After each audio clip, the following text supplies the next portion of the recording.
Upload کر دی ہے جو میں آج پیش کروں گا مختصراً. آج یہ مختصراً گفتگو ہوگی. پوری تفصیل میں لنک ڈسکرپشن میں یوٹیوب کے نیچے دے دوں گا. میری ویب سائٹ پر جائیں آپ. پوری تحقیق یہ سکین کے ساتھ میں نے ورڈ بائی ورڈ لکھ کر کے وہ پیش کر دی ہے. کافی محنت کے بعد وہ لکھی. تقریباً ایک کتاب چھپ سکتی ہے PDF کے اوپر کے اندر. میں کتاب کی ترتیب دے رہا ہوں, وہ بھی انشاءاللہ PDF آپ کو مل جائے گا. تو وہ جو ہے میں کوشش کروں گا اگر مالی اسباب بنے تو میں اس کو شائع بھی کرواؤں گا کتاب کی صورت میں. جی تو جس کا یعنی آخری سند کے آخری حصے سے اوپر والا جو راوی ہے, تابعی سے اوپر والا راوی, وہ ساکت ہو اور ڈائریکٹ حضور سے روایت کرے یعنی تابعی, تو اس کو ہم کہیں گے یہ روایت مرسل ہے. ٹھیک ہے, یعنی تابعی کے اوپر والا راوی محذوف ہو, صحابی وغیرہ کا نام, یعنی تابعی بیان کرتا ہے مجھے صحابی نے بتایا اور صحابی نے کہا کہ نبی کریم صلی اللہ علیہ وسلم نے عمل کیا ہے, تو تابعی کہے کہ نہیں نبی کریم صلی اللہ علیہ وسلم نے عمل کیا ہے, صحابی کا نام ہی نہ لے کہ کس صحابی سے اس نے سنا ہے, تو یہ روایت مرسل ہوگی. اور محدثین کہتے ہیں کہ راوی صحابی کا نام لیے بغیر اگر حضور سے کوئی روایت کرے تو اسے مرسل کہیں گے. میں نے بہت ساری تعریفیں آپ کو پیش کر دی تاکہ آپ کو سمجھنے میں آسان ہو جائے. اب اس کی 4 بڑی قسمیں ہیں. یہ جو میں نے آپ کو مرسل کی جو ہے نا وہ تعریف پیش کی, یہ تعریف کی ہے جناب نخبۃ الفکر کے اندر امام ابن حجر نے. آپ لوگ اس کو کر سکتے ہیں, دیکھ سکتے ہیں. ٹھیک ہے, اور میں شرح نخبۃ الفکر آپ کے سامنے پیش بھی کر دوں گا. اس کے علاوہ مرسل کی تعریف بھی یہاں پر آ گئی جناب. اس کی بڑی اقسام جو ہیں, بہت ساری اقسام ہیں, مختلف قسم کی جاتی ہیں. میں ایک اعتبار سے پیش کر دیتا ہوں. یعنی ارسال کتنی قسم کا ہوتا ہے. ویسے مرسل خفی ہوتی ہے, وہ ایک الگ بحث ہے, وہ اس طرف نہیں جاتا. میں صرف اتنا بتاتا ہوں کہ ارسال 4 قسم کا ارسال ہوتا ہے. کہ ارسال صحابی یعنی مرسل صحابی کی جو روایت ہوتی ہے وہ کیا ہوتی ہے, مراسل صحابہ جنہیں کہا جاتا ہے. وہ اس طرح ہوتا ہے کہ کوئی صحابی دوسرے صحابی سے روایت کرے اور وہ پھر نبی کریم صلی اللہ علیہ وسلم سے روایت کرتا ہو.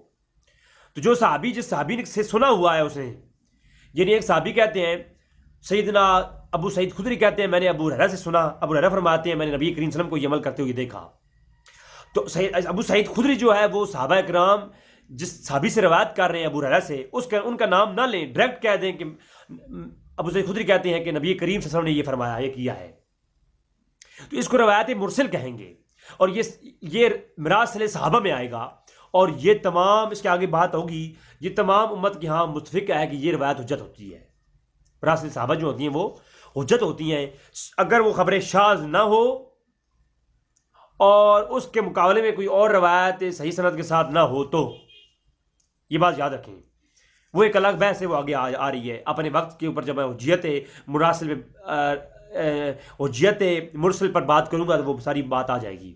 فی الحال وقت میں آپ کو اس کی بیسک بتا رہا ہوں. دوسری کیٹیگری ہے ارسال تابعی, یعنی مرسل تابعین سے جو ہوتی ہے, مراسیل تابعی جو ہوتی ہیں. یعنی تابعی کیا کرے کہ صحابی کا نام چھوڑ کر کے وہ ڈائریکٹ حضور سے روایت کرے. تو یہ روایت بھی امام شافعی کے علاوہ تمام فقہا کے نزدیک حجت ہوتی ہے. آگے چل کے بحث آ رہی ہے. ٹھیک ہے, اور شوافی بھی آج حجت مانتے ہیں. آگے بات آئے گی وہ.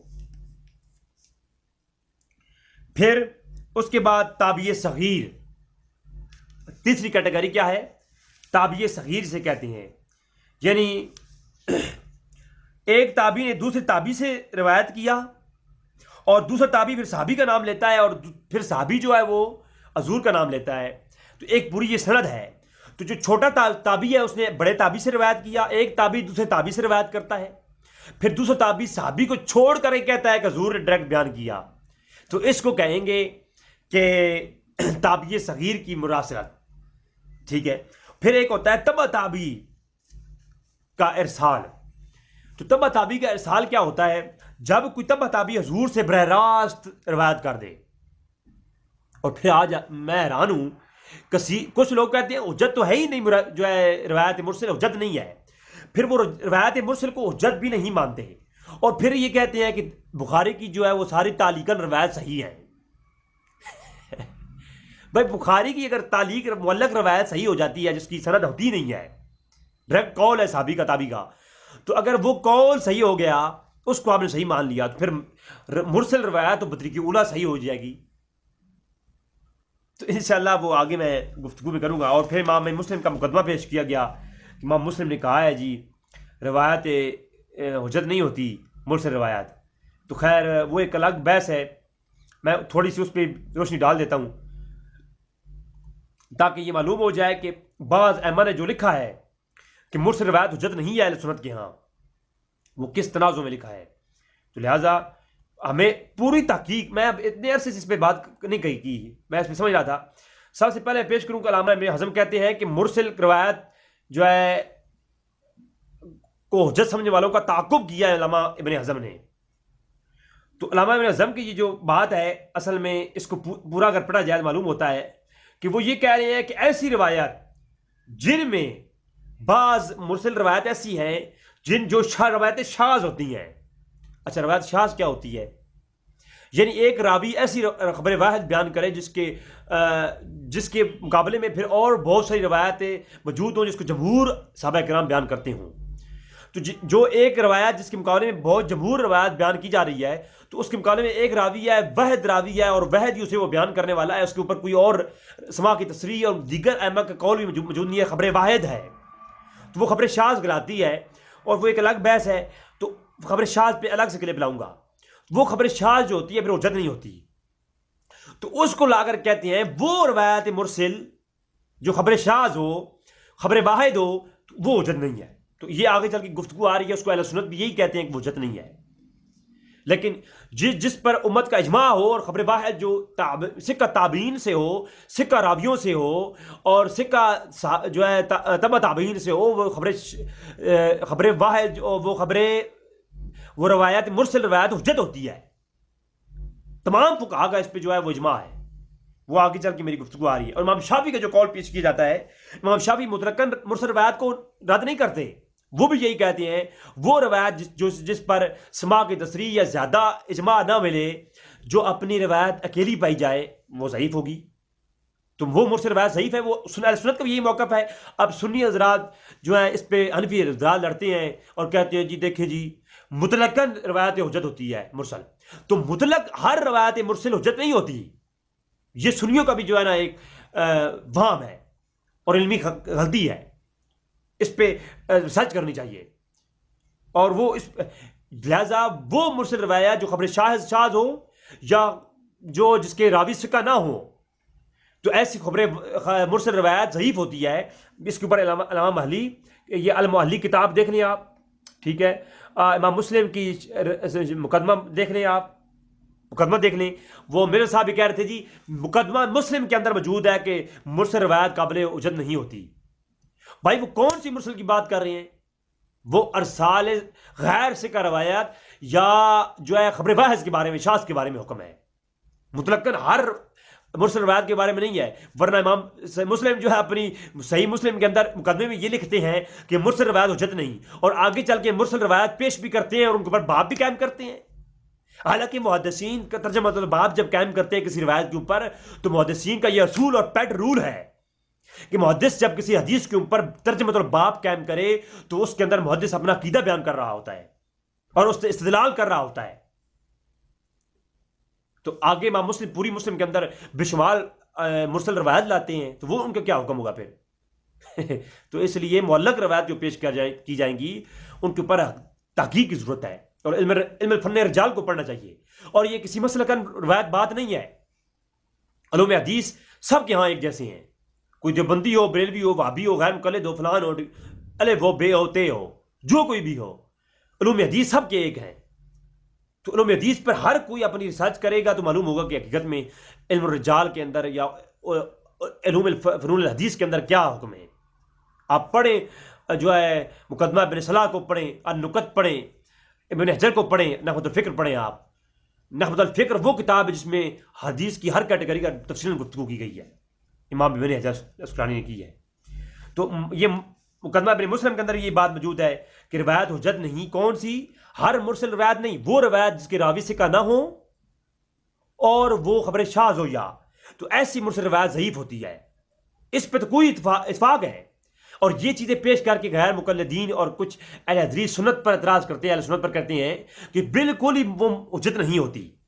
اگر حجت نہیں ہوتی تو آج جو تم افطار کرتے ہو، یہ نیت کرتے ہو اللہم انی لقسمت وابک منت وعلیک توکلت وعلی رزقک افطرت، تو یہ اللہم انی لقسمت وعلیک، یہ جو دعا ہے، یہ دعا کدھر ہے؟ یہ مرسل روایت ہے. آخر میں اس کے بارے میں تھوڑی بات کر دوں گا. اچھا، تو امام مسلم نے کہہ دیا، ٹھیک ہے. اور اسی طرح عین الہدایہ جدید کے اندر بھی یہی معتبر حنفیوں کی کتاب ہے، اس کے اندر بھی وہ دکھایا جاتا ہے جناب ہدایہ کے اندر موجود ہے مرسل حجت نہیں ہے. اور بھائی وہ وہاں پر بھی وہی شاذ کی بات ہو رہی ہے، ورنہ ہدایہ کے اندر باقی مراسل کے اوپر بات کی گئی ہے. اور فتاوی ثنائیہ کے اندر بھی ہے کہ ضعیف روایات جو مراسل ہیں وہ جو ہے کئی ایسی طرق سے بھی ملتی ہیں جو ضعیف ہیں، ان کے پر ہم عمل کرتے ہیں. اس بات کو سمجھنا چاہیے کہ ہر مرسل جو ہے وہ نہیں ہوتی. علوم الحدیث کے اندر مذہب بخاری لکھا گیا اور وہ بتایا گیا کہ مرسل روایت حجت نہیں، وہ بھی شاذ کے متعلق ہے. یہ دھوکہ دہی ہے. امام اعظم حنیفہ کے نزدیک مرسل روایت حجت نہیں، یہ بہت بڑا جھوٹ ہے.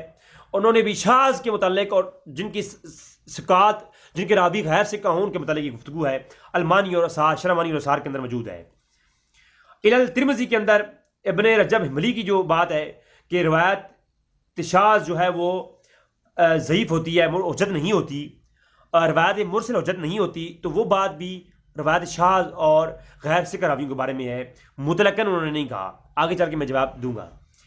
فتح المغیث کے اندر بھی یہ بات موجود ہے. امام عبدالرحمن سخاوی شافعی کہتے ہیں کہ جو ہے مرسل روایت حجت نہیں ہوتی، تو وہ بھی جو ہے یہ دکھا کر کے سنیوں کو بیوقوف بنایا جاتا ہے.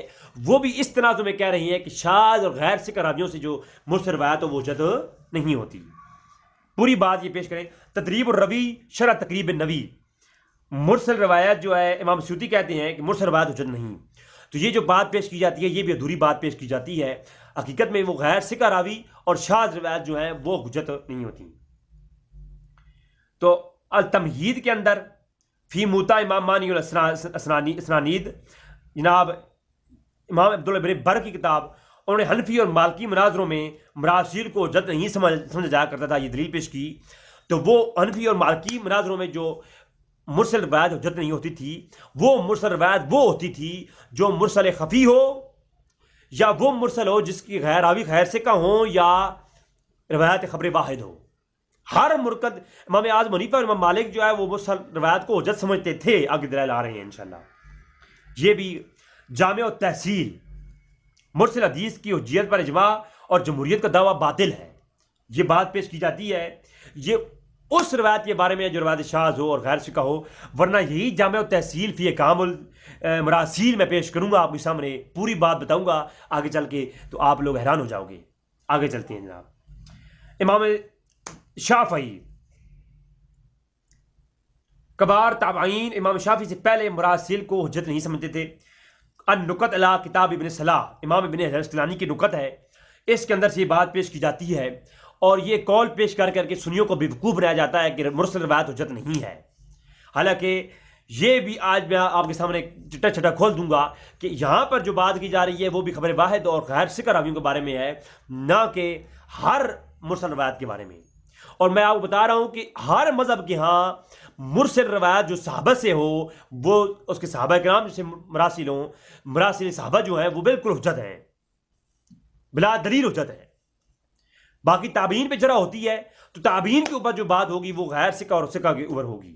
وہ چاہے مراسل وہ مرسل روایت ہو یا صحیح روایت ہو، کسی طرح سے بھی ہو، وہ تابعین کو دیکھ دیا جاتا ہے فیصلہ. تابعین کے اوپر وہ جو ہے روایت کا انحصار ہوتا ہے. آگے چل کی بات ہوگی وہ. تو شرح مانی اثار کے اندر یہ بات ہو چکی. اہل حدیث انہوں نے بات کی کہ جو ہے مراسل کے متعلق، تو یہ بھی جناب جھوٹ ہے. مراسل حجت نہیں. کتاب الکفایہ فی علم الروایہ، کتاب کا نام خطیب بغدادی کی کتاب ہے یہ. اس کے اندر کتاب الکفایہ فی علم الروایہ کے اندر کہا جاتا ہے کہ مرسل روایت حجت نہیں ہے. یہ پیش کر کے سنیوں کو بیوقوف بنایا جاتا ہے تو یہ بھی میں آج کبھی انشاءاللہ آپریشن کروں گا اور بتاؤں گا آگے چل کے. یہ تمہیدن بتا رہا ہوں آپ کو کہ ان کا جواب انشاءاللہ آ جائیں گے. تو جناب یہ تھا وہ اعتراضات جو کیے جاتے ہیں کہ مرسل روایت حجت نہیں ہے. بہت بڑی خیانت سے کام لیا جاتا ہے. آج انشاءاللہ میں آپ کے سامنے وہ پیش کروں گا کہ مرسل روایت کے بارے میں حکم کیا ہے. حدیث کی تعریف میں نے پیش کی. حدیث کی میں نے 3 بڑی اقسام بھی پیش کی مراسیل حدیث کی. اور اب بات آتی ہے کہ اصطلاحی تعریف پیش کی. تو اصطلاحی تعریف میں نے جو پیش کی اس کا حوالہ بھی سن لیں. معرفت علوم الحدیث علامہ عبدالرحمن ابن حاکم نیشاپوری کی. ٹھیک ہے. تو اس کے اندر انہوں نے اس تعریف کی بیان کی کہ جب راوی جو ہے تابعی صحابی کا نام چھوڑ کر کے ڈائریکٹ صحابہ حضور سے روایت کرے تو اس کو کہتے ہیں کہ اس تابعی نے ارسال کیا ہے. ٹھیک ہے.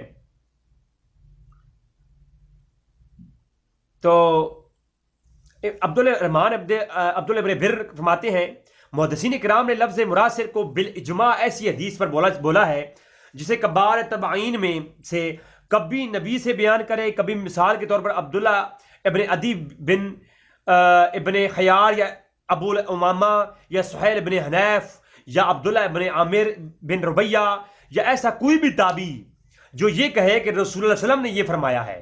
یعنی تابعین کی تو ملاقات حضور سے نہیں ہے نا, وہ تابعین ہیں. تو تابعین حضور کا نام لیے, تابعین صحابہ کا نام لیے بغیر ڈائریکٹ حضور سے روایت کریں یقین کے ساتھ, تو اسے کہتے ہیں یہ کیا ہے جو ہے اسے مرسل کہا جاتا ہے. اور اسی طرح اس سے نچلے درجے کا کوئی تابعی مثال کے طور پر سعید بن مسیب, سالم بن عبداللہ, ابو مسلمہ بن عبد الرحمن, قاسم بن محمد یا ایسا کوئی اور تابعی. ایسی علقمہ ابن قیس, مسروق ابن اجدہ اور حسن بصری, ابن سیرین, عامر شعبی, سعید ابن جبیر اور ان جیسے دیگر تابعین جن کی صحابہ کرام سے ملاقات اور مجلس سے ثابت ہو چکی ہیں, وہ نبی سے کوئی بیان کریں تو یہ حدیث اہل علم کے ہاں مرسل ہے. اور بعض اہل علم کے ہاں مرسل کے حکم میں ان روایات لوگوں کو مرسل روایات کہا جاتا ہے.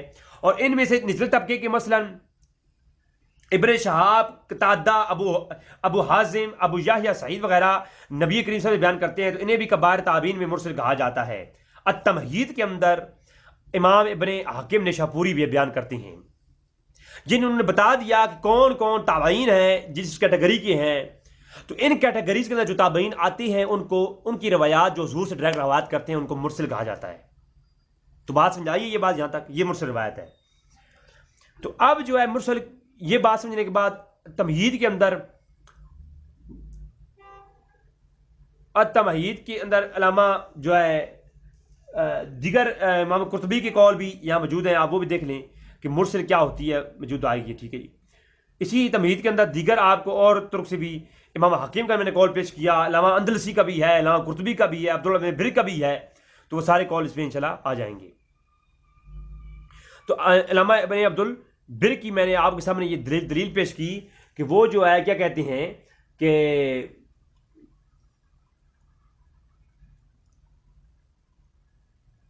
وہ کہتے ہیں کہ مرسل کیا ہوتا ہے, انہوں نے تعریف اس کی بیان کر دی ہے. قواعد علوم فی الحدیث مقدمہ علی السنن, یہ علامہ ظفر احمد کی کتاب ہے جناب. ان کا کیا موقف ہے ذریعے پیش کرتا ہوں میں آپ کے سامنے تاکہ بات سمجھ آ جائے. تابعین اور مرسل صحابہ کرام کی مراسیل بالاتفاق حجت ہیں, یہ بات یاد رکھیں. اور یہ جو میں بات کر رہا ہوں یہ بالکل تمام علماء حدیث ہوں غیر مقلد تو تمام کے ہاں یہ متفقہ باتیں کر رہا ہوں جی. تو کہتے ہیں کہ بالاتفاق جو ہے وہ حجت ہیں مراسل صحابہ. تابعین کی مراسل میں حناف, مالکیہ اور حنابلہ کے نزدیک حجت ہے. یعنی حنفی, مالکی اور حنبلی بالاتفاق حجت سمجھتے ہیں تابعین کی, جبکہ شافعیوں کے ہاں یہ مراسل متبع جو علیہ ہے مختلفی ہے. بعض شوافی کا قول ہے کہ جو حجت ہے, بعض کہتے ہیں قول حجت نہیں ہے. یعنی سارے شوافی بھی اس کی قائل نہیں ہے. اور اب جیسا کہ غیر مقلدین کی میں نے بات کی وہ بخاری کی دلیل دیتے ہیں، حالانکہ بخاری میں بھی مراسیل ہیں، ٹھیک ہے، تعلیقاً روایت ہیں. اعلیٰ السنن قواعد فی علوم الحدیث یا احال السنن پڑھیں آپ، دونوں کے اندر آپ کو خوبصورت بحث مل جائے گی. احال السنن کے اندر بھی مکمل بحث موجود ہے. اور اس کے علاوہ مرسل حدیث سے احتجاج اور رد میں علماء دین کے مختلف آراؤں کا اقوال. یاد رکھیں بہت سارے علماء کے جو میں نے قول اوپر پیش کیے کہ وہ یہ کہتے تھے کہ بعض کہنا ہے کہ مرسل روایت حجت نہیں ہوتی، تو ان کا رد کرتے ہوئے جناب عبد الرحمن ابن جوزی اپنی کتاب و تحقیق میں، محدث بغدادی اپنی تالیف الجامعہ فی ادب الروی والسام امام احمد بن حنبل سے نقل کرتے ہیں، وہ اپنی کتاب تالیف الجامعہ کے اندر امام خطیب بغدادی، اور کہتے ہیں کہ مرسل روایت بعض اوقات مکمل سند والی جو روایت ہے اس سے بھی قوی تر ہوتی ہے. صحیح روایت جو صحیح بخاری میں ہو، مسلم میں ہو، صحیح سند کے ساتھ ہو، بعض اوقات صحیح سند والی روایت کے مقابلے میں مرسل روایت بھی زیادہ تقویت اور قوت والی ہوتی ہے.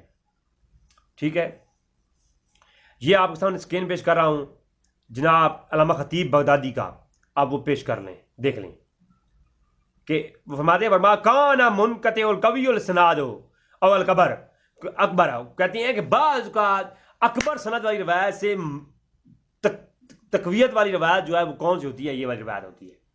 اور اسی طرح کہتے ہیں کہ جی مرسل روایت حجت ہے. امام مالک نے، انس بن مالک سے مشہور ہے کہ ان کے ساتھ ساتھ امام ابو حنیفہ اور ان کے پیروکار مقلدین سے، دونوں فرقوں کے جمہور ناظرین اور محدثین سے، امام احمد کی ایک روایت ہے جسے حکایت کیا امام نووی نے اور امام قیم نے، ابن کثیر وغیرہ نے. اس بات کی حکایت ہے کہ شرح المذاہب کے اندر امام نووی نے کہا کہ اکثر فقہاء سے جو ہے مرسل روایت حجت ہے، جس میں المغیث کتاب کے اندر میں آپ پیش کر المغیث کے اندر یہ بات موجود ہے. اور آگے مزید امام ابو داؤد کے رسالے میں، امام ابو داؤد اپنے رسالے میں لکھتے ہیں کہ مراسیل روایت سے گزشتہ زمانوں میں اکثر علماء دلیل لیا کرتے تھے، مثلا سفیان ثوری، امام مالک، امام اوزاعی وغیرہ. جب شافعی آئے تو انہوں نے اس کلام کیا کہ امام احمد بن وغیرہ کے بعد والوں سے مرسل روایت حجت نہیں مانتے ہم، یعنی امام احمد بن حنبل کے بعد والے راوی جو ہیں ان کی روایت کو وہ حجت نہیں مانتے. باقی کیا کرتے ہیں؟ وہ کہتے ہیں امام احمد بن حنبل کے بعد والے لوگوں کو حجت نہیں مانتے، اس سے پہلے حجت مانتے ہیں. تو شافعی کو بھی مطلقاً وہ انہوں نے انکار نہیں کیا.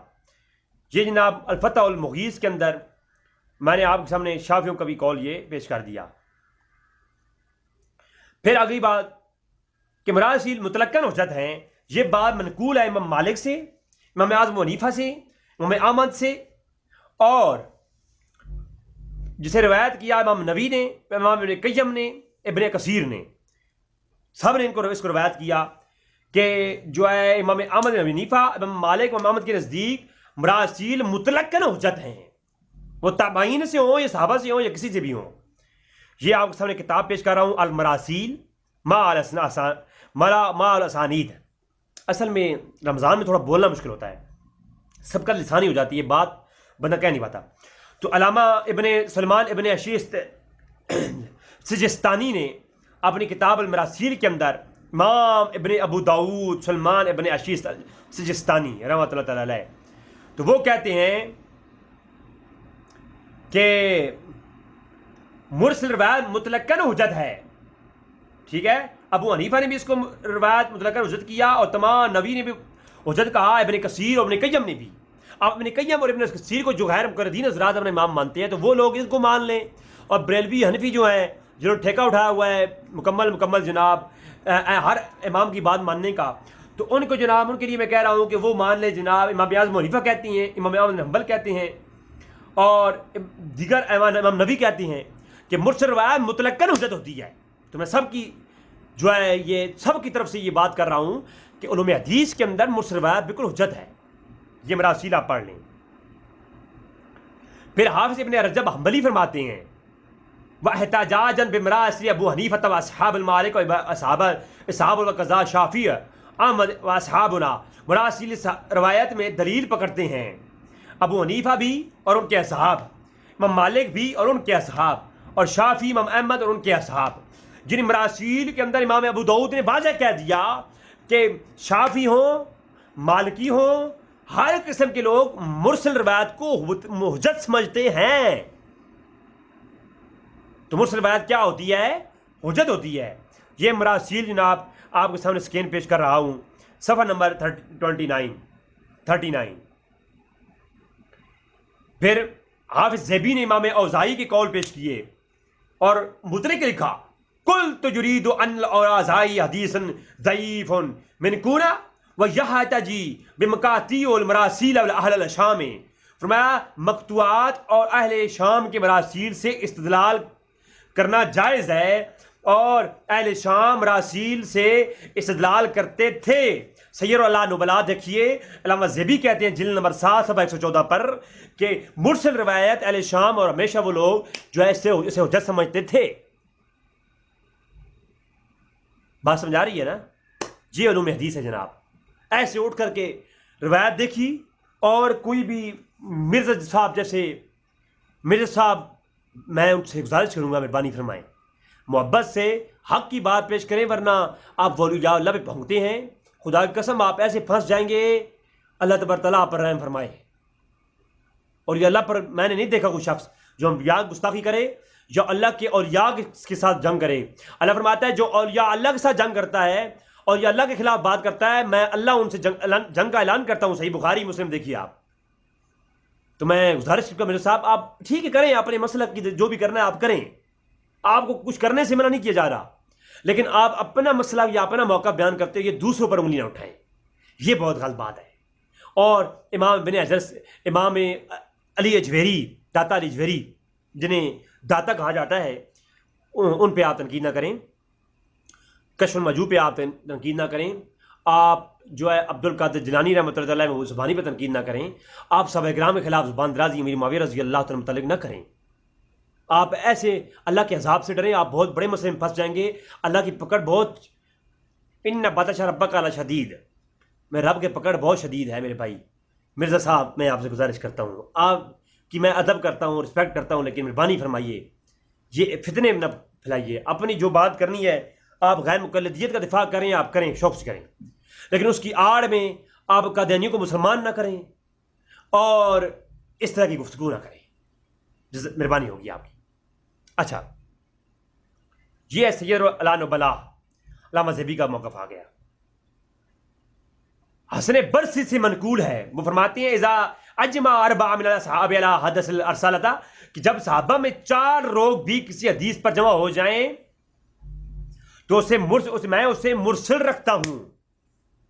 ہائے ہائے ہائے ہائے، یعنی تابعی جس بات کو یقینی روایت کریں، جس روایت کو مرسلن روایت کرے کوئی تابعی، اور وہ یقینی طور پر روایت کرے، وہ روایت حجت ہے، کیونکہ کوئی تابعی حضور پر ڈائریکٹ جھوٹ باندھ نہیں سکتا، کیونکہ جو تابعی حضور پر ڈائریکٹ جھوٹ باندھے گا وہ اس سے تو صحیح سند کے ساتھ، وہ اگر سند صحیح سے روایت کرے، وہ مرسل روایت نہ بھی کرے، وہ ڈائریکٹ صحابی کا نام لے اور پھر صحابی جو ہے حضور سے روایت کرے، تو ایک سکہ تابعی اگر مرسل روایت کرتا ہے اور وہ صحیح روایت بھی کرتا ہے تو اس کی مرسل روایت ہو تو مرسل روایت تو حضور پر جھوٹ باندھنا ہے۔ پھر ایک تابعی جس نے کوئی بات سنی نہیں اور ڈائریکٹ کہہ دیا کہ حضور نے یہ عمل کیا تو اس نے حضور پہ جھوٹ باندھا، نعوذ باللہ۔ اور جو تابعی حضور پہ جھوٹ باندھے اس کی صحیح سند روایت بھی ہو تو وہ بھی قابل قبول نہیں ہوتی، وہ تو ہے ہی کذاب۔ جو تابعی جھوٹ باندھے حضور پر وہ کذاب ہے، اور کذاب کی صحیح سند روایت بھی پیش نہیں کی جائے گی۔ اگر آپ یہ معنی رکھیں گے تو جو تابعین مرسل روایت پیش کرتے ہیں یقین کے ساتھ اور اس پہ عمل بھی کرتے ہیں، تو اس کا مطلب یہ ہوتا ہے کہ انہوں نے کہیں نہ کہیں یہ بات پکی سمجھ یاد رکھی ہے، انہوں نے بہت سارے صحابہ سے یہ بات سن رکھی ہے، اب کسی کا نام نہیں لیا، ڈائریکٹ انہوں نے پیش کر دیا، تو یہ روایت مرسل ہے اور یہ حجت ہے اور یقیناً حجت ہے۔ یا 2 صورتیں ہیں، یا تابعی کو کہو کہ تابعی کذاب ہے، اس نے حضور پر جھوٹ باندھا ہے، یا پھر یہ مان لو کہ اس نے جو مرسل روایت پیش کی ہے یہ اس نے ضرور کسی صحابی سے سن رکھی ہے لیکن اس نے روایت مرسلن کر دی ہے۔ اس بات کو سمجھیں، یہ علوم حدیث ہے، کوئی گیم نہیں ہے جی۔ تو حسن بصری کہتے ہیں میں نے جس حدیث کو میں نے 4 سے زیادہ صحابہ سے سن رکھا ہو، میں اس پہ صحابہ کا نام نہیں لیتا، میں ڈائریکٹ کہتا ہوں حضور نے یہ فرمایا ہے، مرسلن روایت کرتا ہوں. تو اس کا مطلب ہے تابعی ہیں حسن بصری، تو تابعی جس حدیث کو کثیر صحابہ سنتے ہیں وہ کسی صحابی کا نام مینشن نہیں کرتے، ڈائریکٹ وہ پیش کر دیتے ہیں، ارسال کر دیتے ہیں حضور کی طرف، درمیان میں چھوڑ دیتے ہیں. تو یہ ارسال حجت ہے. اب یہ آپ خود دیکھیں، میں آپ کے سامنے مراسیل ابو داؤد کی، امام ابو داؤد کی پیش کر رہا ہوں. کتاب کا نام مراسیل مع اسانید. امام ابو داؤد کہتے ہیں جب صحابہ میں امام حسن بصری کا قول ہے، وہ کہتے ہیں جب کوئی 4 صحابہ مجھے ایک حدیث بتا دے تو میں اس کو ارسالن روایت کرتا ہوں، مرسل روایت کرتا ہوں. مالک الحیات و اصل عراف کا فقہ، اس کے اندر بھی ابو زہرا کئی قول ہے، یہ پیش کر دیا. اور حسن بصری سے منقول ہے کہ وہ کہتے ہیں جب میں تم سے کہوں کہ مجھ سے بیان کیا فلاں نے تو وہ حدیث ہے اور کچھ نہیں، اور جب میں یہ کہوں کہ فرمایا رسول اللہ علیہ وسلم نے تو میں نے اسے کم سے کم 70 یا اس سے زیادہ صحابہ سے سنا ہے. لیں اب کہیں کہ مرسل روایت جو ہے وہ ضعیف ہوتی ہے، کہیں اب کہیں جناب روایت مرسل پر لگائیں حکم. اب مرسل روایت یہ نہیں ہے کوئی جھوٹا راوی مرسل روایت کرے تو اس کے اوپر الگ جرح ہوتی ہے. ایک سکہ تابعی کو کسی مرسل روایت کرتا ہے تو وہ بل جو ہے اجماع وہ حجت ہے. اس کا انکار کرنے والا تو کوئی آج جو ہے بدعتی ہوگا. یہ بدعت کوئی اب ایجاد کرے گا، پہلے یہ بدعت نہیں تھی، یہ بدعت ہے آج کے دور کی. مرسل روایت مطلقاً حجت ہوتی ہے. اگر وہ غیر سکہ سے ہو تو یقیناً جو ہے مرسل روایت جو ہے وہ کیا ہے، وہ حجت ہے. اور امام اب آپ مجھے بتائیں کہ جو مراسل کیا ہوتی ہیں اور مراسل کے اوپر حکم کیا ہے. یہ جناب میں آپ کے سامنے دلائل کی روشنی میں انشاءاللہ پیش کر رہا ہوں. اس کا PDF آپ کو انشاءاللہ میں بنا کے دے دوں گا. آپ یہ کتاب کی صورت میں آپ کے پاس یہ چیزیں پہنچ جائیں گی. مجھے واٹس ایپ پہ آپ مجھ سے کر لیں، آپ جو ہے رابطہ، میں آپ کو دے دوں گا انشاءاللہ تبارک و تعالیٰ. اچھا پھر جی اگلی بات، ہائے ہائے وَأَقَامَ الْمَرَاسِيلَ فَقَدْ كَانَ يَجْتَهَا بِهَا الْعُلَمَاءُ فِيهَا مدیم مثل سفیان بن ثوری و مالک و انس بن اوزاعی حتی جاء الشافعی وتکلم فیها وتعابه على ذلك احمد بن حنبل وغیرہ رضوان اللہ علیہم. مراسیل روایت سے گزشتہ زمانوں میں علماء احتجاج کیا کرتے تھے. سفیان ثوری، امام شافعی اور ان کے سب کا اس پہ ایک ہی جو ہے وہ قول ہے. بات سمجھ آ رہی ہے نہیں آ رہی آپ کو؟ تو یعنی المراسیل کے اندر امام داؤد جی فرماتے ہیں کہ جو ہے روایت مرسل پر امام شافعی کے ماننے والوں میں سے بعض نے اس پر یہ حجیت مرسل کے اوپر بات کی اور اعتراض پیش کیا، اور بعض احمد بن حنبل کے چاہنے والوں میں سے لوگ تھے جنہوں نے یہ کیا. حالانکہ یہ بعض والوں کا مسئلہ ہے، پہلے والے جو تھے وہ مرسل روایت کو حجت سمجھتے تھے. اور یہ چند لوگ طبقہ ہے ایک جس کو آج اس کی فکر نامراد کو آج جو ہے وہ لیا جا رہا ہے اور اس کی حقیقت کے ساتھ کوئی تعلق نہیں ہے. اب میں اس پہ مزید انشاءاللہ کام کروں گا، علوم حدیث کے اوپر کام کرنے کی ضرورت ہے. آج کل ایک ایسا بندہ آپ دیکھیں جس سے استنجی کا طریقہ پوچھا جائے نا وہ میرے ایک استاذ محترم ہے جناب قبلہ قاری عرفان ستی صاحب، ان سے میں نے کچھ عرصہ ان سے بھی استفادہ حاصل کیا. میرے صدر اکرام کی لسٹ میں وہ بھی آتے ہیں واہ کینڈ کے اندر. تو وہ ان سے میں ایک مسئلے پر بات کر رہا تھا تو وہ مجھے کہتے ہیں رضی صاحب یہ ایک ایسا ایک المیہ ہے امت کے لیے کہ اگر امت کو میں سے کوئی ایسے شخص کو بیماری لگ جائے تو وہ ڈاکٹر اسپیشلسٹ کے پاس جاتا ہے، لیکن وہ علم سیکھنے کے لیے مرزا جیسے لوگوں کے پاس جاتا ہے، یعنی قرآن انجینئروں کے پاس جا کے سیکھتا ہے انسان. تو یہ لوگوں کا ایسا ایک المیہ بن گیا ہے کہ استنجا کرنے کی جس بندے کو نہ ہو نا علم نہ ہو وہ بندہ بھی جو ہے علوم حدیث کے اوپر یہ حدیث ضعیف ہے. کیوں؟ راوی مدلس ہے، ان سے روایت کر رہا ہے اور یہ مرسل ہے. دیکھیں جی تابعی نے صحابی کا نام لے لیا، روایت منقطع ہو گئی، یہ کیا ہے؟ یہ ضعیف ہے جناب. میں نے کہا آج کے محدث یہ جن کو استنجا کرنے کا جو ہے طریقہ نہیں آتا یہ بہت جانتے ہیں، یا پہلے والے محدث پہلے جانتے ہیں. خدا کا نام ہے یہ جو علوم حدیث جن لوگوں نے بنایا ہے، جنہوں نے مرتب کیا ہے، انہی کی مانو، جو انہوں نے کہہ دیا اسی پہ اتفاق کرو، خود سے یہ نہ کرو اپنے. تو یہ میں نے آپ سے مراسیل کتاب پیش کی علامہ ابو داؤد سلمان بن اشیست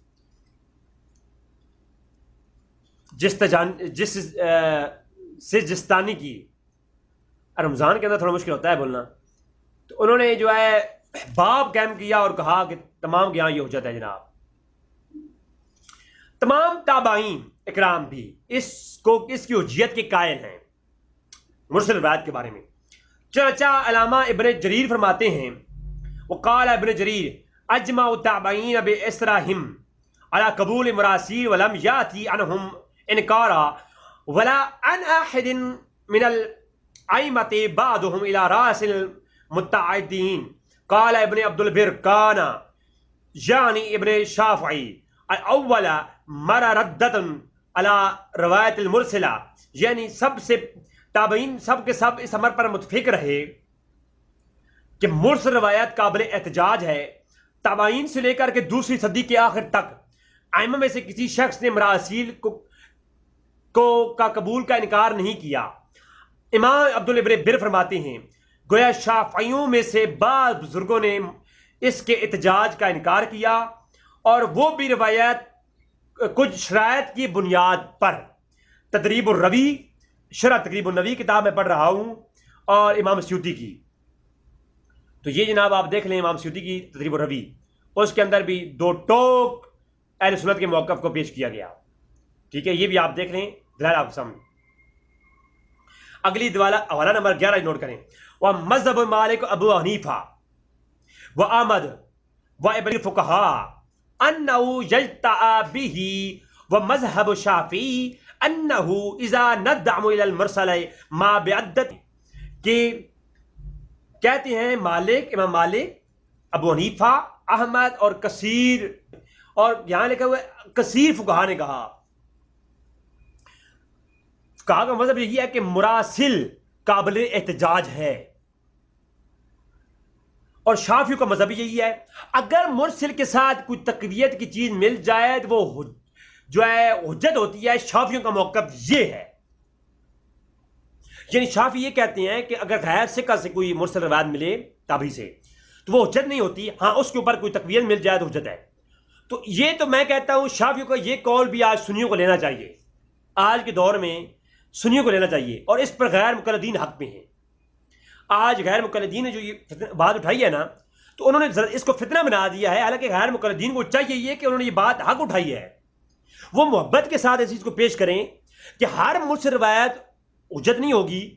اگر کوئی غیر ثقہ راوی مرسل روایت کو پیش کرے، اس مرسل روایت کو پیش کیا جائے تو اس کا راوی غیر ثقہ ہو تو اس کو حجت نہیں مانا جائے گا. یہ غیر مقلدین یہ دعویٰ پیش کریں اور یہ حق پر ہے. اس سے اوپر کہیں کہ ہر مرسل روایت حجت نہیں، تو غیر مقلدین کیا ہر کوئی شخص جو یہ بات کہے گا وہ اس کی تردید ہے. یہ نیا ہے اور یہ بدعت ہے، اور یہ بدعت سیاح ہے اس دور کی. ٹھیک ہے، تو یہ بات یاد رکھیں. اور وہ مسند احمد مروی ہے کہ جو دوسری طریق سے مراسیل روایت کیا گیا ہے کہ حضرات صحابہ یا علماء کی مراسیل پر عمل کیا جائے گا. مقدمہ نوی کے اندر شرح مسلم کھوڑی امام نوی کی جلد نمبر 129 مقدمہ نوی. یہ حافظ جناب میں امام نوی کا قول پیش کر دیا آپ کے سامنے. حافظ بلقینی نے فرمایا ان التابعین اجمعوا مراہم علی قول المراسیل ولم یاتی عنہم الانکارا ولا ان احد الائمۃ ببعضهم الى راس امین حکما بعضهم الاجماع علی القبول. مراسیل صحابہ تابعین تمام تابعین متفقہ طور پر مراسیل کو قبول کرتے ہیں، بلکہ تابعین کے بعد بھی دوسری صدی میں ہجری تک ائمہ میں سے کسی کی طرح بھی مراسیل کا انکار نہیں کیا گیا. یہ نا ثابت ہے. تمام صحابہ کا مراسیل روایت کو قبول کیا جانا اجماع ہے. یہ ہے جناب محسین الاصطلاح و تضمنین کتاب ابن صلاح کی. ابن صلاح مقدمہ ابن صلاح کو پڑھیے. مقدمہ ابن صلاح کے اندر یہ بات موجود ہے. اب کوئی یہ کہے کہ مقدمہ جو ہے مرسل روایت حجت نہیں ہے، اس کو چاہیے کہ وہ اپنے اس قول کے اوپر دلائل پیش کرے، اس کی دلیل ہونی چاہیے. اگر دلیل نہیں تو کل بدعت دلالہ و دلالۃ فی النار، ہر بدعت گمراہی ہے اور ہم گمراہی جہنم میں لے کے جائیں گے. بات سمجھ نہیں آ رہی. پھر مقدمہ ابن صلاح کے بعد اگلا حوالہ نوٹ کریں، حوالہ نمبر 13، شیخ الاسلام ابن تیمیہ. اصل میں اس شخص کی میں قدر کرتا ہوں، ابن تیمیہ کی.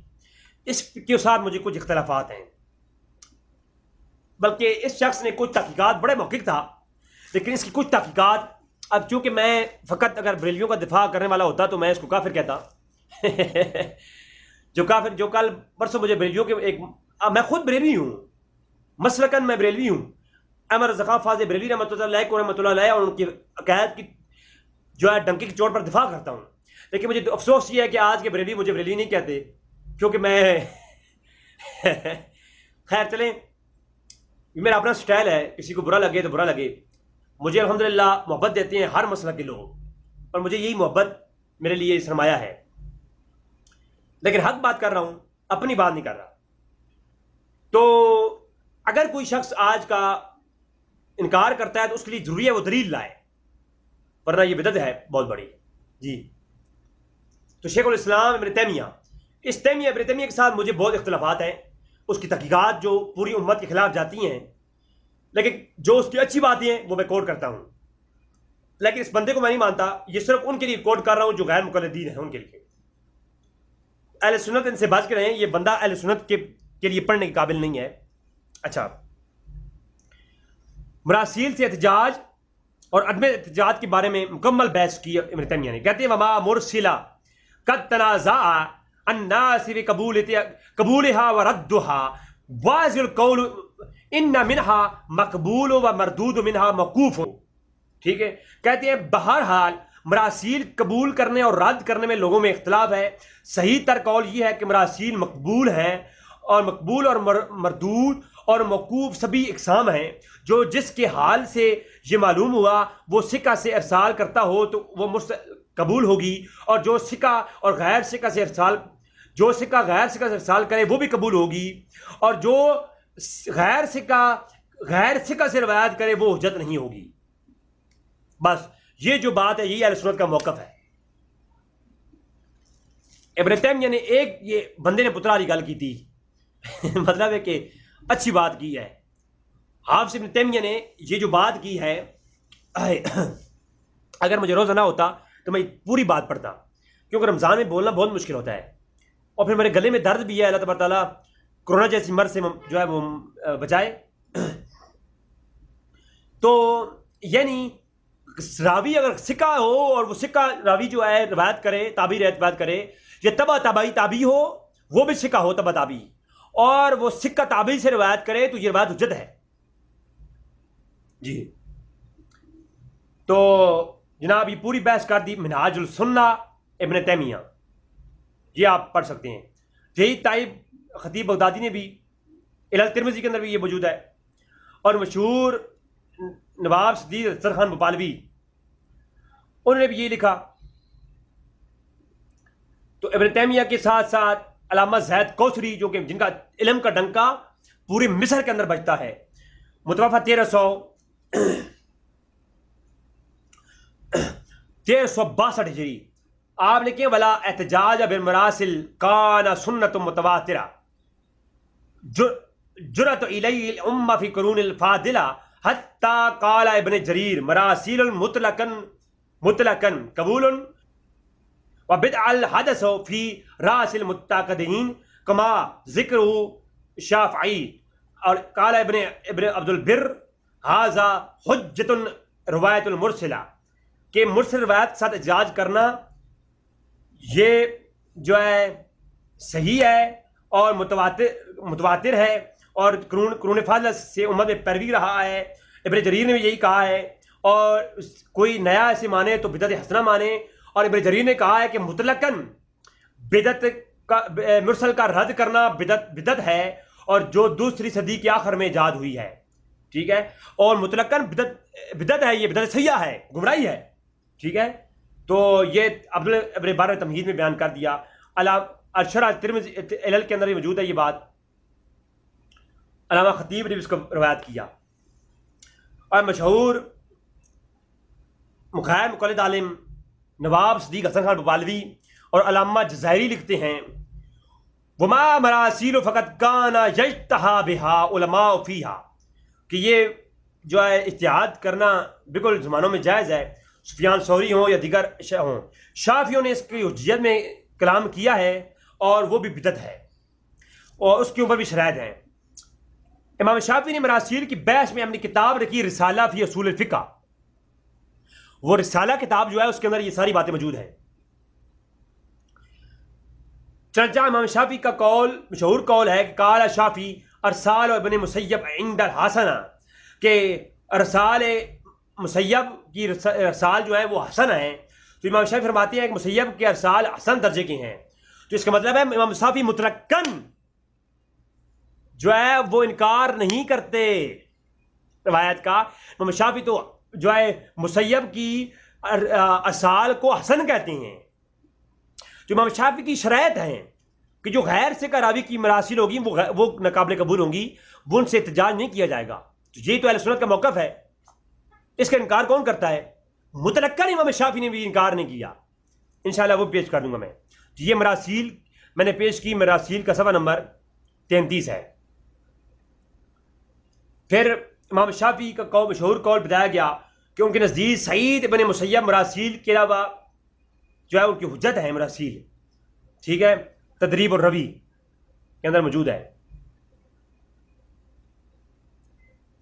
پھر سنن ترمذی کے اندر کتاب العلل باب الحدیث کا جو ہے سنن ترمذی کے اندر بھی موجود ہے، کتاب العلل باب مرسل حدیث کا حکم موجود ہے جناب۔ اس کے بارے میں ذرا دیکھتے ہیں کیا لکھا ہوا ہے۔ حدثنا ابو بکر حدث عن علی ابن عبداللہ قال یحیی ابن سعید مرسلات مجاہد احب الى من مرسلت عطائی ابن ابی رباح کثیر کان عطائی احز من کا غل درب۔ علی ابن مدینی سے روایت ہے، یحییٰ بن سعید قطان کہتے ہیں میرے نزدیک مجاہد کی مراسیل عطار بن ابی رباح کی مراسیل سے زیادہ پسندیدہ ہیں اور قابل احتجاج ہیں۔ عطا سب سے روایت کرتے ہیں، اور یہ جناب آپ مجھے بتائیں کہ میں نے آپ کے سامنے حدیث کتب سے پیش کر دیا کہ جناب تابعین کے ہاں بھی تابعین کی روایات مراسل وہ پسند کی جاتی تھیں۔ قال علی قال یا مرسلات سعید بن جبیر احبل الى مرسلات عطائی۔ علی مدانی کہتے ہیں میرے نزدیک سعید بن جبیر کی مراسل عطا کی مراسل سے زیادہ پسندیدہ ہیں۔ سنن ترمذی کتاب العلل باب مرسل الحدیث کا حکم صفحہ نمبر 494۔ اب آپ مجھے بتائیں اگر مطلقاً یہ ہر روایت کو آپ لوگوں نے رد کرنا ہے تو اس کے بارے میں کیا کہیں گے آپ تو پھر آپ کے لیے مشکل ہو جائے گی میرے بھائی، آپ اگر مطلقاً انکار کریں گے تو۔ اور خدا کی قسم مطلقاً انکار کسی نے بھی نہیں کیا۔ علی ابن مدانی کہتے ہیں قلت لیحییٰ مرسلات المجاہد احب الی ام مرسلات الطاؤس۔ مدانی کہتے ہیں کہ یحییٰ بن سعید قطان سے پوچھا گیا مجاہد کی مراسیل آپ کے نزدیک زیادہ اچھی ہیں یا طاؤس کی، تو کہا کہ قریب قریب ہیں دونوں کی، یعنی دونوں کو پسند کرتے ہیں مراسیل کو، انکار نہیں کرتے، مطلقاً انکار نہیں کرتے۔ کل تو اگلا حوالہ نمبر 21، تھوڑا آرام کر لوں یار۔ حوالہ نمبر علی ابن مدانی بیان کرتے ہیں کہ یحییٰ بن قطان جو ہے وہ مراسیل کو قبول کرتے تھے۔ سنن ترمذی کھولیے، تحقیق البانی کی کھولیے، باب الکتاب العلل کھولیے، باب المراسیل حدیث کا حکم کھولیے، صفحہ نمبر 794 کھول لیجیے۔ حوالہ نمبر 21 قل تو یا فمرسلات مالک قال ہی احب الیہ ثم قال ہی یحییٰ لیس من فی قوم الاحد اصحا حدثنا من مالک۔ علی بن مدانی کہتے ہیں یحییٰ بن علی قطان سے پوچھا گیا کہ آپ مالک کی مرسلات کے بارے میں کیا کہتے ہیں، کہا مجھے زیادہ پسند ہیں۔ پھر یحییٰ بن قطان سے پوچھا گیا کہ پھر یحییٰ بن قطان نے کہا کہ روایت حدیث میں مالک سے زیادہ کسی کی حدیث صحیح نہیں ہو سکتی. امام مالک وہ وید شخص ہیں جن کی حدیث سب سے صحیح ہو سکتی ہے. تو مجھے آپ بتائیں یہ سنن ترمذی ہے جناب، حوالہ نمبر 22. سوار بن عبداللہ عنبری کہتے ہیں، سنن ترمذی پیش کر رہا ہوں، میں نے کہا یا قطان کو کہتے سنا. حسن بصری اپنی روایت میں جب قال رسول صلی اللہ علیہ وسلم کہتے ہیں تو یا ایک یا دو حدیث کے علاوہ مجھے اس کی ساری حدیث کی اصل مل گئی. یعنی انہوں نے سوار بن عنبری کو کہتے ہوئے یہ سنا ہے کہ جتنی بھی مراسلات حسن بصری ہیں وہ ساری کی ساری صحیح روایات ہیں، سب کی حدیثوں کی سند مجھے ملتی ہے سوائے ایک دو کے علاوہ. تو اس کا مطلب ہے کہ جب راوی جو ہے تابعی ثقہ وہ روایت کرے جو ہے حضور سے ڈائریکٹ تو وہ ثقہ حجت ہوتی ہے، کیونکہ تابعی کوئی بھی روایت غیر سند کے بغیر جو ہے وہ مرسل روایت پیش ہی نہیں کرتا. تابعی یا تو حضور پہ جھوٹ باندھ سکتا ہی نہیں ہے، جب وہ پیش کرتا ہے یقیناً اسے کسی صحابی سے سنا ہے تبھی وہ پیش کر رہا ہے. یہ میں آپ کے سامنے سکین پیش کروں گا سنن ترمذی، تحقیق البانی کی، کتاب العلل، اور باب کا نام ہے مرسل حدیث کا حکم. حوالہ نمبر 23. بعض علماء علم نے مرسل کو حجت مانا ہے. سنن ترمذی فقط احتجاج بعض اہل العلم بالمراسل ایضا، کتاب العلل باب، یہی سنن ترمذی آپ کے سامنے میں سکین سینڈ کر دوں گا. اب آپ کے سامنے یہ بات میں نے پیش کی کہ مرسل روایات کا صحیح اور قابل استدلال جو ہے ہونا یہ قرون اولا یا دوسری صدی کے آخر تک تابعین کا مکمل اس پہ احتجاج رہا ہے، اس کا منکر کوئی بھی نہیں تھا.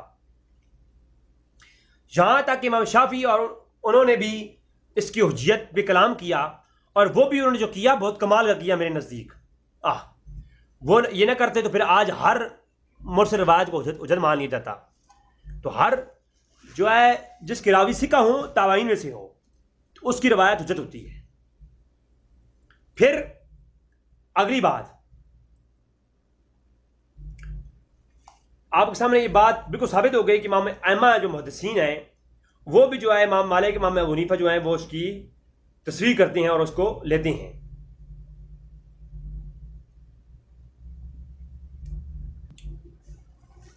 اب یہاں پر میں تھوڑی سی اور گفتگو کرنا چاہوں گا. یہ تو تھی گفتگو کے حجیت مرسل روایت کے اوپر. اب اگر میں یہ کہتا ہوں جو لوگ آج کل امام شافعی کی تقلید کر رہے ہیں اور امام شافعی کی تقلید کر کے کہتے ہیں جی ان کے نزدیک حجت نہیں تھی تو ہم حجت نہیں مانتے.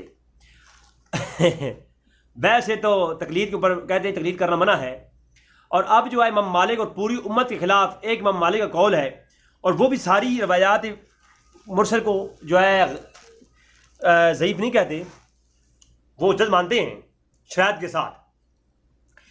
تو آج جو امام شافعی کی تقلید کرنے والے لوگ ہیں ان سے میں گزارش کروں گا اگر تقلید کرنی ہے تو پھر بڑے بڑے ائمہ اور تابعین کی کرو، جن میں سب سے پہلا میں حوالہ پیش کرنے لگا ہوں حضرت، یہ پہلا حوالہ کہ وہ کون لوگ تھے. اگر تقلید کرنی ہی آپ لوگوں نے حجیت پکڑنا ہی ہے کہ مرسل روایت کے بارے میں تابعین کیا کہتے ہیں یا بڑے ائمہ کیا کہتے ہیں، ان میں سے یہ علماء کے قول پیش کرنے لگا ہوں. حضرت عبد الرحمن حضرت ابراہیم نخعی رحمۃ اللہ علیہ کی مرسل روایت کی حجت ہونے کی تائید. یہ ایک راوی ہیں ابراہیم نخوی، ان کی مرسل روایت کے اوپر جو ہے وہ گفتگو ہوئی تو کیسے ہوئی سنی دیکھیے ذرا. امام یحییٰ بن معین فرماتے ہیں، میں اب عربی عبارت نہیں پڑھوں گا چونکہ رمضان ہے اور میں اب آخری سٹیج پہ ہوں، بالکل بات بولا نہیں جا رہا، بولنا بڑا مشکل ہوتا ہے. میں وہ جب کرتا ہوں تو اکثر ویڈیو بناتا ہوں تو میں ساتھ ساتھ بولتا رہتا ہوں اور کچھ کھاتا پیتا رہتا ہوں تو پھر وہ بن جاتی ہے. رمضان میں نے اس دفعہ نہیں بنا پایا ویڈیوز کیونکہ جو ہے مشکل ہوتا ہے تھوڑا. اچھا حوالہ نوٹ کریں جناب، مراسیل ابو داؤد کتاب کا نام. امام یحییٰ بن معین فرماتے ہیں کہ مراسیل ابراہیم صحیح ہیں سوائے تاجر بحرین اور کہکہ والی حدیث کے. ابراہیم نحوی کی مراسیل کے بارے میں مزید فرماتے ہیں کہ شعبی کی مراسیل سے زیادہ پسند مجھے ابراہیم کی مراسیل ہیں. یہ جناب یحییٰ بن معین کا قول میں نے پیش کر دیا صحیح سند کے ساتھ. کتاب کا نام مراسیل، صفحہ نمبر 11 اور صفحہ نمبر 50 اور نصب الرایا کتاب کا نام، اس کا بھی صفحہ نمبر 52 ہے. نمبر 2 حوالہ نمبر 2 نوٹ کریں، اگر تقریر کرنی ہے تو انہیں عمل کرو. وَأَمَّا مَرْسِيلَ النَّحْوِ قَالَ ابن معین مراسیل ابراہیم احب الى من مراسیل شعبی. ابن معین فرماتے ہیں کہ مراسیل شعبی سے مجھے زیادہ پسند ہے ابراہیم کی مراسیل. جناب کتاب کا نام مراسیل اسنائید ابن داؤد اور التدریب الروی فی شرح نبی اور سیر اللہ نبلا امام زیبی کی. ان 3 کتابوں کے حوالہ نوٹ کریں، میں آپ کو سکین لگا دوں گا. تینوں ائمہ نے یہی لکھا ہے کہ جو امام ابن معین جو ہے مراسیل کو حجت سمجھتے ہیں. حوالہ نمبر 3 نوٹ کریں. اعمش فرماتے ہیں، امام اعمش وہ بڑے محدث ہیں تابعین میں سے، کہ ابراہیم نحوی نے بتلایا کہ عبداللہ سے میرا ارسال کرنا وہ معنی ہی آدمی سے روایت ذکر کرنے کے زیادہ مضبوط ہے. یہ روایت اسی طرح کی مرسل ہے، یہ اسے متصل سے اعلیٰ ہے جو ایک معنی ہی آدمی سے نقل کی جائے، عبداللہ کی طرف نسبت کی جائے. تدریب الروی شرح تقریب نبی کے اندر اور سیر اللہ نبلا کے اندر دونوں کے اندر ایک قول موجود ہے. امام احمد کہتے ہیں کہ ابراہیم نجوی نے مجھے بتلایا کہ عبداللہ سے میرا یہ ارسال کرنا، یعنی میں جو امام ابراہیم نحوی کی جو مرسل روایت ہوگی، امام احمد کہتے ہیں کہ وہ صحیح سند روایت سے بھی کبھی تر ہوگی. کہاں گھوم رہے ہیں، کدھر کی آپ نے اصول حدیث یہ بنایا ہوا ہے.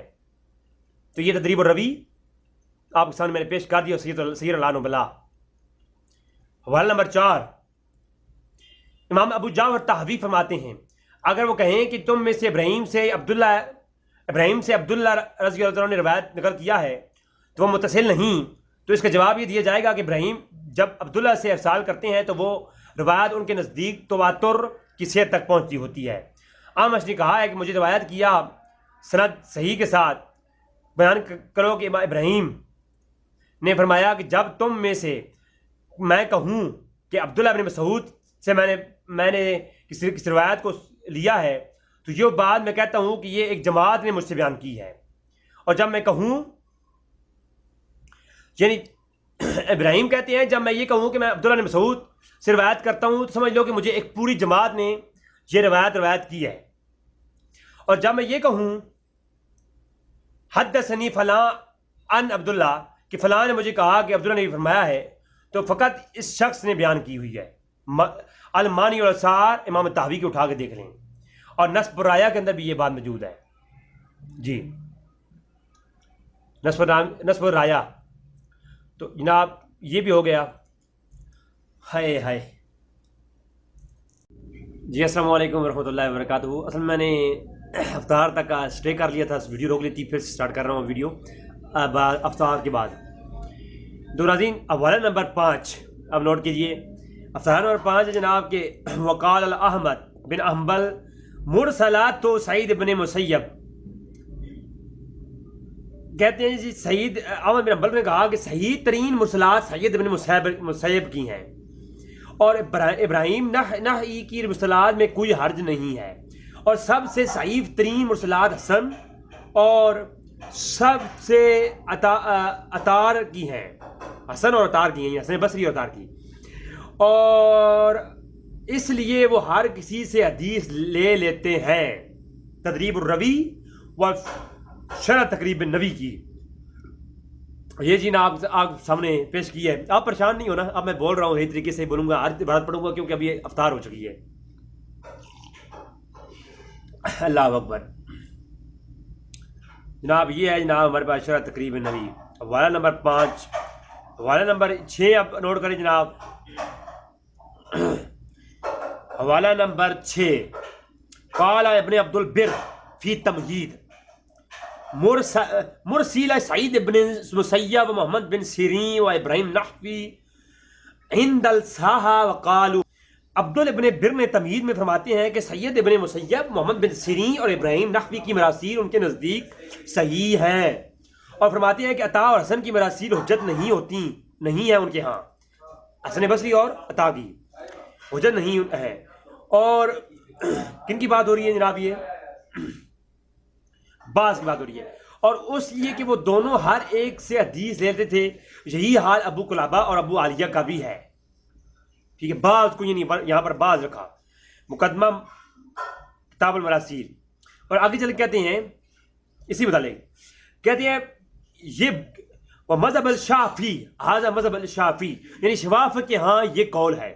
اب یہاں پر یہ بات نوٹ کریں ایک اور یہاں پر، کہ یہ شوافع کے ہاں بھی سارے نہیں، بعض کو لیتے تھے اور بعض کی مراسیل کو ترک کرتے تھے، اور وہ بھی مطلقاً نہیں، جو بہت زیادہ لیتے ہوں اور جو سکہ سے روایت میں لیتے ہوں، تو یہ پوری شرائط کے ساتھ، وہ میں بتا رہا ہوں کہ شوافع کے اصول جو یہ ہیں کہ وہ مراسیل کو حجت نہیں سمجھتے تھے، وہ بھی ایک اصول کے ساتھ شرطیہ طور پر، ورنہ امام شافعی بعض مراسیل کو، مسند شافعی دیکھیے، مراسیل کو لائے بھی ہیں، ان پہ احتجاج بھی کیا ہے، امام شافعی اپنی کتابوں کے اندر احتجاج کرتے ہیں اور ان کے اوپر بات بھی کرتے ہیں، لہٰذا یہ بات سمجھنے کی ہے۔ اب مراسیل روایات کے حجت ہونے پر امام شافعی کا جو موقف ہے، تھوڑی اس پہ نظر ڈال لیتا ہوں میں آپ کو، یہ بات آ جو گئی ہے، وہ مذہب، یہ حوالہ نمبر 1 نوٹ کریں، امام شافعی کا مذہب مرسل روایات کے بارے میں۔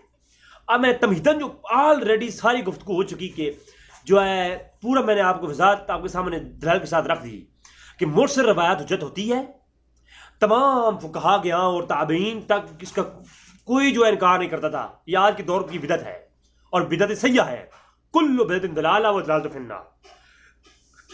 ایک مذہب ہے جو سب سے پہلے امام شافعی کے ماننے والے اور امام شافعی نے چند جو ہے شرائط بیان کی کہ ان کے تحت اب مرسل روایت کو جانچا جائے گا، تو انہوں نے سب سے پہلے مرسل روایت کا انکار، اس پہ کلام کیا امام شافعی نے، اور وہ بھی ہر مرسل روایت کو مردود نہیں کیا، بعض کو کیا۔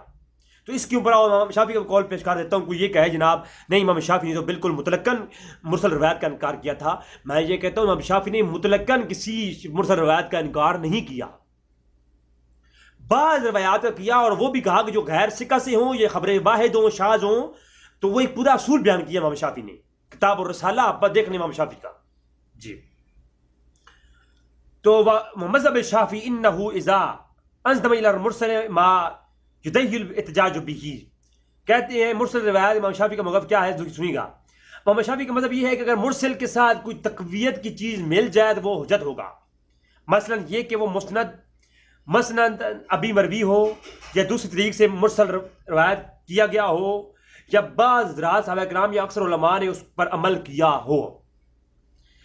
تو یہ پہلا مقدمہ نوی، شرح مسلم کے مقدمہ نوی کے اندر، شرح مسلم صحیح مسلم امام نوی نے صحیح مسلم کی شرح کرتے ہوئے مقدمے کے اندر جو ہے یہ بات کی ہے، امام شافعی جو ہے ان کی شرائط تھی بہت ساری، یہ ایک شرائط میں نے آپ سے ڈسکس کر دی ہے، یہ آپ کے سامنے مقدمہ نوی میں نے پیش کر دیا جناب، یہ آپ دیکھ لیں۔ اگلی بات آپ یاد رکھیں، نمبر 2، حوالہ نمبر 2، امام شافعی نے مرسل روایت کی بحث اپنی کتاب رسالہ فی اصول الفقہ کے اندر کی، جو اس رسالے میں میرا پورا اس امام شافعی کی کتاب رسالہ پر ایک مفتی صاحب کا پورا لیکچر میرے یوٹیوب پہ موجود ہے، آپ ضرور وہ دیکھیں۔ امام شافعی اس رسالے کے اندر کہتے ہیں 123 پر، چلو اچھا، امام شافعی کا مشہور قول یہ ہے، قال شافعی وارسل ابن مسیب عندنا احسن، کہ مسیب کی مرسلات والی جو روایت ہے وہ حسن درجے کی ہے۔ اگر مطلقاً مرسل کا انکار کرتے ہو، یہ حوالہ نمبر 2، ہرگز یہ نہ کہتے، امام شافعی پر یہ الزام ہے کہ وہ جو ہے مرسل روایت کا بالکل انکار کرتے تھے۔ یہ کتاب کا نام ہے مراسیل ما الاسنید امام ابو داؤد الشیس سجستانی کی، تو یہ آپ دیکھ لیں جناب مراسیل۔ حوالہ نمبر 3 کہ ان شافعی انہ لا یجتہول بالمرسل الا مرسل سعید بن مسیب، اور شافعی کا مشہور قول ہے کہ ان کے نزدیک سعید بن مسیب کی مراسیل کے علاوہ اوروں کی جو ہے مراسیل حجت نہیں، تو یعنی سید بن مسیب کی روایت جو ہے وہ مرسلات وہ ان کی حجت تھی، ٹھیک ہے۔ اس کے بعد جناب تدریب اور روی کے اندر یہ بات موجود ہے، امام نوی نے کیا، امام نبی کی شرح تقریب نبی کی آگے سے شرح کرتے ہوئے یہ تدریب الروی امام سیوطی نے اس کو لکھا. ٹھیک ہے. جہاں تک موطا میں درج مرسل روایات اور ان کی صحت کی بات ہے تو امام شافعی خود قول کیا کہتے ہیں دیکھیں ذرا. وقال الشافعی ما فی الارض کتاب فی علم اکثر و ثوابا من موطا امام مالک. زمین پر علم کے لحاظ سے صحیح ترین کتاب موطا امام مالک ہے. امام شافعی کا قول ہے. تذکرۃ الحفاظ کتاب کا نام. تو امام زہبی اب تذکرۃ الحفاظ کے امام زہبی نے کیا کہا کہ امام شافعی کا قول ہے صحیح سند کے ساتھ اس کائنات زمین کے اندر سب سے صحیح ترین کتاب جو ہے وہ کون ہے؟ موطا امام مالک ہے. یہ جناب یاد رکھیں آپ. حوالہ نمبر 5 امام علامہ زرقانی ومن مرسل فی موطا. ایک پوری بحث کے بعد کہتے ہیں موطا میں کوئی روایت مرسل نہیں مگر اس کی تعین کرنے والے اور معاون حدیث موجود ہیں، لہذا موطا پر صحیح کا اطلاق درست ہے. حافظ عبد اللہ ابن بر نے ایک کتاب تصنیف کی جس میں موطا کی طرف تمام مراسیل منقطع اور معدل روایت کی سندیں بیان کی ہیں اور فرمایا کہ موطا میں امام مالک نے جس قدر بلغنی اور ان سے کر کے روایات بیان کی ہیں ان کی سندیں نہیں بیان کی، وہ کل 61 ہیں اور جن میں سوائے 4 کی تمام روایات امام مالک کے علاوہ دوسرے طریق سے سند کے ساتھ ملتی ہیں. یعنی امام مالک کی جتنی مرسل روایات ہیں موطا میں جب ان کی تحقیق کی گئی تو معلوم ہوا کہ وہ ساری مرسل روایات صحیح ہیں. ان کو الگ الگ سندیں مل گئیں. آپ خود دیکھیں کہ پھر یہ حوالہ نمبر 5 تھا امام علامہ زرقانی کی کتاب. نوٹ کیجئے مستفی جلد نمبر 1 صفحہ 7. آگے حوالہ نمبر 6 نوٹ کیجئے جناب. امام نووی رحمۃ اللہ کیا فرماتے ہیں؟ ثم حسنا کل صحیح فی الاحتجاج بھی فإن کان دونہ فی قوہ. حسن حدیث دلیل حاصل کرنے میں صحیح کی طرح ہے اگرچہ قوت میں اس سے کم ہوتی ہے. یعنی حجیت میں جیسے صحیح حدیث لی جائے گی اسے حسن حدیث لی جائے گی. ہاں چاہے قوت میں طاقت میں صحیح کا مقام اوپر ہے اور حسن کا نیچے ہے لیکن حجیت میں دونوں ایک جیسی ہیں. ہاں جی یہ جناب ماشاءاللہ امام نبی کا یہ قول. پھر اسی عبارت کے بارے میں امام سیوطی کیا فرماتے ہیں؟ ولا بدأ فی الاحتجاج بحدیث له طریقان لو انفرد کل منها لم یکن حجت کما فی مرسلہ. کہتے ہیں کہ یہ حدیث حسن بھی حدیث صحیح کی طرح قابل استدلال ہے. اگر کسی حدیث کے 2 طریق ہیں تو اس سے استدلال کرنے میں کوئی کباڑ نہیں، حالانکہ ہر ایک طریق قابل احتجاج نہیں ہوتا. جس طرح مرسل حدیث ضعیف ہے لیکن یہ حدیث اگر کسی دوسرے طریق سے مسنن یا مرسلن مروی ہو تو وہ قابل احتجاج ہو جاتی ہے. تقریب ما تدریب کتاب کا نام، یہ جناب آپ صفحہ 125 میں دیکھ سکتے ہیں. تقریب کے اندر امام سیوطی نے بھی اس کے اوپر کمال کر دیا. پھر حوالہ نمبر 7 نوٹ کیجئے. 7 شافعی فی رسالہ وزاد فی اعتزاد این یفافق قول اصحابی. کہ کہتے ہیں امام شافعی نے اعتزاد کے لیے یہ شرط بیان کی ہے کہ وہ کسی صحابی کے قول کے موافق ہو یا اکثر علماء نے اس کی متقضا پر فتویٰ دیا ہو تو وہ بالکل حجت ہوگی. تدریب الروی جناب اعلیٰ شرح تقریب نبی امام سیوطی صفحہ 125 میں لکھتی ہیں. اب ناظرین آپ مجھے بتائیں مندر ذیل والا جتنی بھی میں نے آپ کے سامنے حوالے دیے ہیں یہ تمام حوالوں کی روشنی میں معلوم ہوا کہ مرسل روایات حجت ہونے کے تو امام شافعی بھی قائل تھے. اور میں نے اس پہ کلام پہلے کیا امام شافعی کا چند ایک شرائط کے ساتھ جو ہے وہ مرسل روایت کو رد کرتے بھی ہیں اور لیتے بھی ہیں. اور سید بن مسیب کی ارسال کو وہ حسن درجے کا صحیح کہتے تھے. اور امام شافعی کی جو آگے ماننے والے ہیں ان کی وہ بھی اس کی قبولیت کے قائل تھے. تو لہٰذا جو ہے امام شافعی کی جو شرائط تھیں اس کی شرائط یہی تھی کہ مرسل راوی کا بار تابعین میں سے ہو، جن تابعین کی جو اعلیٰ درجے کے تابعین ان میں سے ہو. نمبر 2 یہ امام شافعی کی شرائط ہیں جو الرسالہ انہوں نے اپنی کتاب کے اندر یہ نقل کی ہیں کہ وہ مرسل روایت کس طرح قبول کریں گے. کہیں گے کہ کہتے ہیں کہ تابعین جو ہے وہ کبار تابعین میں سے مرسل راوی ہو جس سے اس نے ارسال کیا اس کا نام لے تو اسے سکہ قرار دیا جائے. تو ناظرین آپ دیکھیں کہ پہلی شرط بیان کی کہ جو مرسل راوی ہے وہ کبار تابعین میں سے ہو. نمبر 2 جس سے وہ ارسال کیا جائے اس کا نام اگر لیا جائے تو وہ سکہ قرار دیا جائے. ٹھیک ہے کہ تابعین اگر ایک تابعین سے روایت کا تابعی سے روایت کرتا ہے اور تابعی پھر آگے صحابی کو چھوڑ کر کے روایت کرتا ہے تو جو 2 تابعی ہوگا وہ جو ہے اگر وہ سامنے آ جائے تو اسے کہا جائے. ٹھیک ہے اس طرح کہو. اور جب اس کے ساتھ نمبر 3 جب اس کے ساتھ روایت میں دوسرے الفاظ شریک ہو جائیں تو اس سے اختلاف نہ کریں. ہائے ہائے ہائے اگر مرسل روایت کی ایک اور روایت مرسل مل جائے اسی طرف سے تو پھر جو ہے اس کے ساتھ اختلاف نہ کیا جائے. اور ان 3 شرائط کے ساتھ ذیل کی شرائط میں سے ایک شرط کا ہونا بھی شامل ہے. اب پھر آگے جو ہے شرط نمبر 4 بیان کی کہ یہ جو 3 شرائط میں نے بیان کی ان کے ساتھ ان آگے جو 4 شرائط ہیں ان شرائط میں سے بھی ایک شرائط کا ہونا ضروری ہے. وہ کون سی؟ کہا کہ یہ حدیث سند کے ساتھ کسی دوسرے طریقے سے بھی مروی ہو یا اگر یہ نہیں تو پھر یا یہی روایت کسی دوسرے طریقے سے بطور مرسل مروی ہو اور اس کا ارسال ان لوگوں نے کیا ہو جنہوں نے اس کا علم ایسے لوگوں سے حاصل کیا ہو جن سے پہلے مرسل نے حاصل نہ کیا ہو.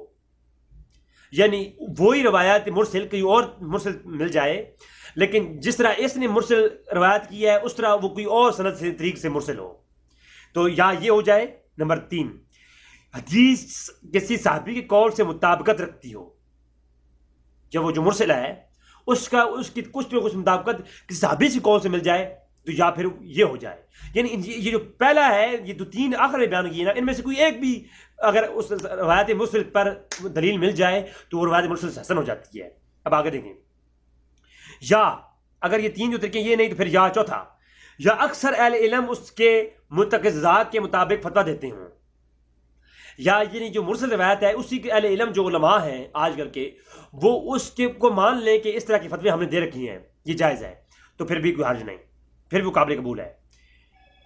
اگر یہ شرائط پوری ہو جائے تو اسے معلوم ہو جائے گا کہ مرسل کی تائید اور وہ بالکل اس سے احتجاج کرنا جائز ہے.